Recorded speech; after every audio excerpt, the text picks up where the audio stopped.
How many people here have ever thought of the amount of waste produced in their daily life? According to the EPA, the average person in America produces almost 5 pounds of trash per day, and that number is only going to increase unless we actually do something about the junk we're throwing out into the world. I beseech you all to stop and think about what you can do to cut down on the amount of waste and trash you may be churning out every day.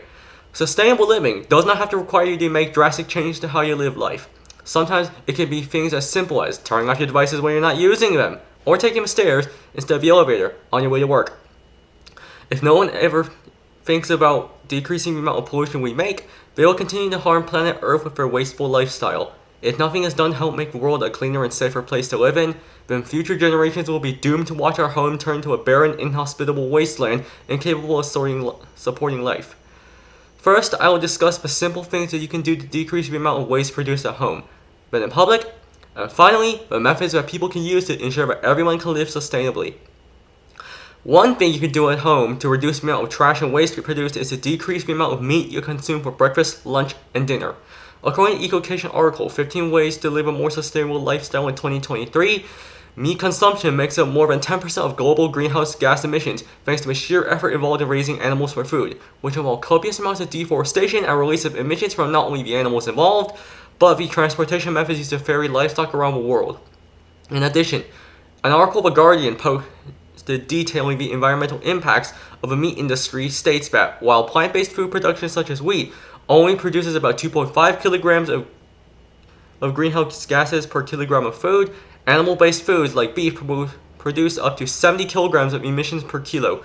meaning that meat production produces a disproportionately large amount of greenhouse gases that harm the environment. With numbers like that, it makes the case for ditching meat ever the more compelling, since there are better alternatives to animal-based foods that carry the same benefits and taste that meat has, with none of the greenhouse gases involved, meaning that it is a purely beneficial situation for all the meat eaters out there, myself included. Another thing that can be done at home is simply making sure that the tap is turned off when not in use. It sounds simple enough, but the thing is, far too many people either forget this or don't even care about it because it feels so small and insignificant. Let me tell you, it is far from insignificant, especially considering that, according to 6 Easy Ways to Live Your Life More Sustainably, that you still refuse to do by Amanda Yeo, leaving the tap on while brushing your teeth can waste upwards of 8 gallons of water per day, a significant number because of the dwindling supply of clean, usable water thanks to humanity's wasteful habits. In general, turning the tap off can help us save a lot of water, but it would be used elsewhere because it means none of this precious resource is sent down the drain, ensuring that more people have clean and unpolluted water available for them to drink and clean themselves with. In public, you can do plenty of things to reduce the amount of waste produced every day. Reducing the amount of clothes you buy from stores is one such way to achieve this. Fashion is a very water-intensive industry, and according to Taylor Mogavero's Clothing Conservation, Fashion, and Water, it takes 2,700 liters of water to produce a cotton t-shirt, which is enough water to hydrate someone for 900 days, and more than 20,000 liters of water to produce said shirt along with a pair of jeans. Numbers that are simply unsustainable thanks to the limited supply of clean fresh water available. Even worse, it also ruins the environment due to all the chemicals used for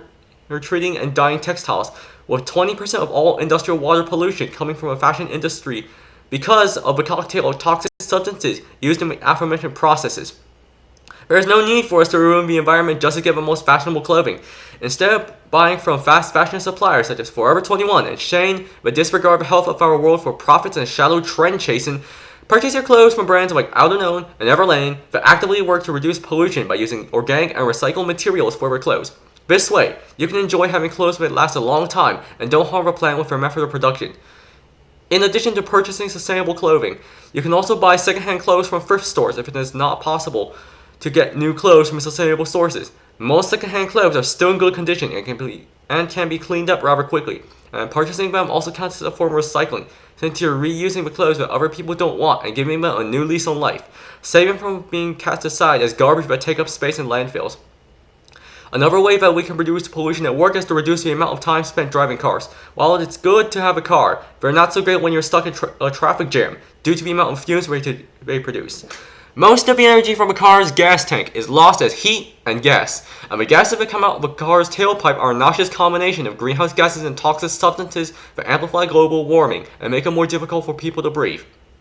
Rather than waste great amounts of your time driving to work in a fuel-guzzling car that emits far too much greenhouse gases and toxins that was healthy for the environment and human body, try exploring options that don't involve driving. If you live close by to your workplace, walking or biking to work can help you get to your work on time much more efficiently than driving a car, since you don't need to waste time activating your car, thus allowing you to reach your destination immediately without any hassle.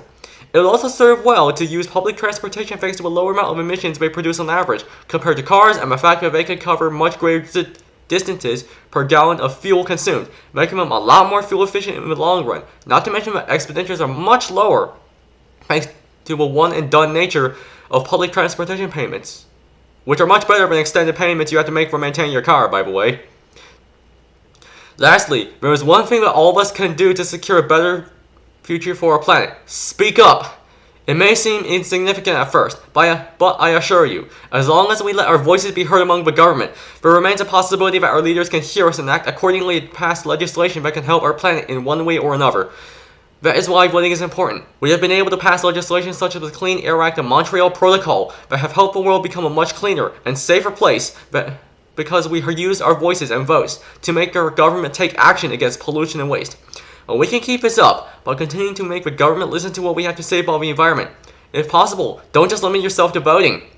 Write or call your state's representatives to inform them of what you want for the environment. You can even take part in protests for the environment if all else fails. Because sometimes, non-violent direct action can prove to be one of the most effective ways for regular people like us to get the government to listen to what we are saying about the environment. As long as we let those higher up than us know that we are watching for every action, there's a chance for them to take action and help us save Earth together before we condemn ourselves and our planet to a slow, miserable death. While it may not be easy to think about sustainable living or actually live sustainably, a sustainable lifestyle is viable and ultimately achievable as long as people take steps to reduce waste in daily life. After all, what may be a small step in decreasing the amount of waste